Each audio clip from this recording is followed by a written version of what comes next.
మా గార్డెన్ వంకాయలండి. మనము brinjal with potato stuffed bajji చేసుకుందామండి ఈరోజు. చూసారా ఎంత ఫ్రెష్గా ఉన్నాయో మా గార్డెన్లో కాసే వంకాయలు.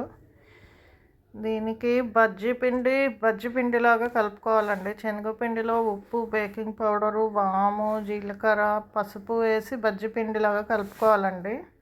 ఈ వంకాయని మధ్యలోకి కాటు పెట్టి ఒకసారి ఫ్రై చేయాలండి. షాలో ఫ్రై చేసి తీసేయాలి. దీని తర్వాత మనం ఆలు కర్రీ స్టఫింగ్ అండి.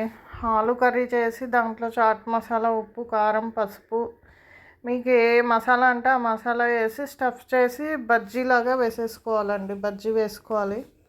దీని మధ్యలోకి కట్ చేసి ఉల్లిపాయలు, కొత్తిమీర, మీకు ఏ స్టఫింగ్ అంటే ఆ స్టఫింగ్ పెట్టుకోవచ్చు అండి. కొంచెం పైన నేనైతే మిక్చరు స్ప్రింకిల్ చేశాను, చాట్ మసాలా వేసాను, రెడ్ చిల్లీ పౌడరు, సాల్ట్ వేసానండి, అంతే.